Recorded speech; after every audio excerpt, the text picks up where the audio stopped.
suis en Zambie depuis 9 ans maintenant.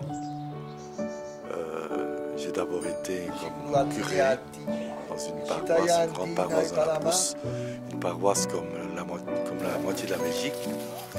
Et puis maintenant, donc, je suis responsable d'un orphelinat que j'ai fondé il y a 8 ans. Donc, un orphelinat qui accueille pour le moment 103 enfants. On a commencé avec un, ils sont maintenant 103, plus ou moins 20 filles et le reste ce sont des garçons.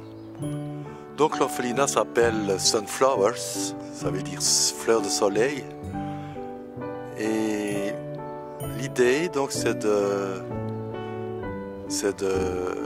reconstruire une famille avec tous ces orphelins. Ils sont tous des frères et des sœurs qui partagent tout. Ils partagent le travail, la nourriture, l'école, les jeux, tout, pour que ce soit une famille de plus en plus solide, qui soit un signe de quelque chose de nouveau dans la brousse. Donc l'année passée, ça veut dire en 2014, nous avons construit une grande réserve pour stocker la nourriture, pour stocker le maïs, pour stocker les vêtements et tout ce que nous consommons à l'orphelinat. Puis nous avons construit une nouvelle hutte pour les petits. Donc nous avons accueilli l'année passée trois enfants en bas âge. Natacha qui a 3 ans maintenant, son frère aîné qui en a 6, et l'autre frère a 5 ans. Donc nous avons construit une maison pour eux, spécialement pour eux. Nous avons construit des toilettes sèches. Nous avons construit 6 toilettes sèches. Nous avons aussi construit un générateur de gaz naturel. Et on utilise pour ça les déchets des cochons mélangés avec un peu d'eau et nous cuisinons sur du gaz que nous produisons nous-mêmes. Nous avons aussi acheté l'année passée un moulin à maïs. Nous fabriquons notre farine nous-mêmes. Et aussi, ce moulin, c'est une petite entrée parce qu'il y a des gens qui viennent moudre leur maïs chez nous. Nous avons acheté une machine pour faire de l'huile de cuisine, donc avec les tournesols, nous allons fabriquer notre huile.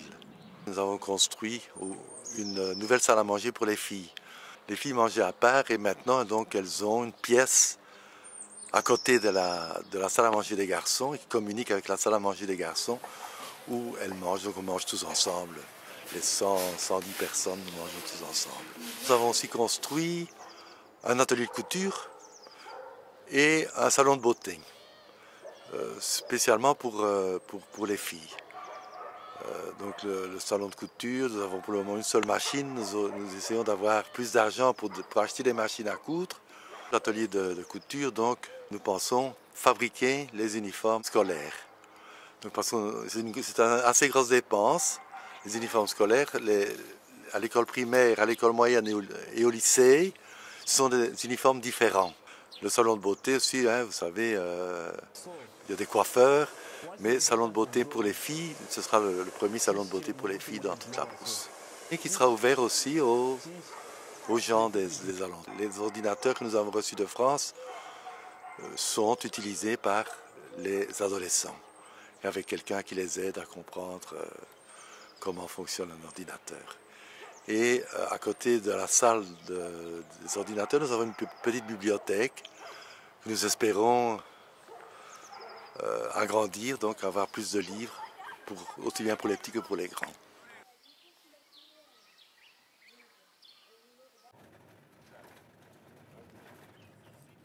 Nous dépensons pas mal d'argent pour l'alimentation des animaux que nous achetons en ville. Donc l'idée, ce serait d'arriver à produire nous-mêmes la nourriture pour les animaux. Nous avons toujours 5 vaches africaines, hein, zébus, et donc tous ces cochons. Donc notre ferme est construite au milieu du terrain et nous avons 22 hectares de terre là-bas. Nous avons un puits avec pas mal d'eau, 5 litres seconde, je crois. Nous avons commencé à installer le système d'irrigation pour 2 hectares. Nous avons construit un grand une tour où est placé un château d'eau en plastique et qui est raccordé donc au système d'irrigation, mais qui n'est pas terminé. Nous voulons commencer à cultiver pendant la saison sèche, ça veut dire à partir du mois d'avril jusqu'au mois de novembre, grâce à ce puits et à ce système d'irrigation que nous devons terminer cette année. Nous avons aussi clôturé 2 hectares. Parce que le problème, c'est que les animaux sont en liberté. Pendant la saison sèche, si vous avez du maïs ou si vous avez même des légumes, les vaches des voisins entrent et détruisent tout en une nuit. Donc nous avons clôturé pour le moment 2 hectares. Il nous faut continuer à clôturer, mais ça c'est très cher. Nous allons recevoir un tracteur au mois de juin pour pouvoir cultiver plus et mieux. Il nous faut aussi plus de personnel. Et le personnel est maintenant très limité, puisque nous avons seulement un assistant social, un éducateur et une maman pour s'occuper des plus petits. Et moi donc. Et alors il y a un veilleur de nuit et un cuisinier. C'est tout, nous n'avons pas d'autres personnes. Donc il nous faut plus de personnel, parce que les adolescents ont besoin d'un meilleur encadrement. Et nous pensons que c'est important d'améliorer le système de la santé dans toute cette brousse. Quand il y a quelqu'un qui est malade, il y a bien une infirmière, il y a ce qu'on appelle un dispensaire. Mais quand il faut voir un médecin, il faut aller à Kabwe, ça prend 2 heures pour aller, 2 heures pour revenir. Alors l'idée, c'est d'avoir un médecin qui puisse circuler dans les 5 dispensaires qu'il y a sur ce territoire grand comme toute la Wallonie et recevoir les gens, des cas graves chez nous. Donc nous avons acheté un autre terrain pour construire un petit hôpital. Nous voulons commencer cette année à construire ce petit hôpital. Et toute l'infrastructure, le médecin va avoir besoin aussi d'une voiture pour se déplacer dans la brousse, pour soigner les gens. Maintenant, il y a déjà un docteur qui vient, un médecin congolais. Il vient comme volontaire toutes les 6 semaines pour voir les enfants et aussi pour voir les gens des alentours.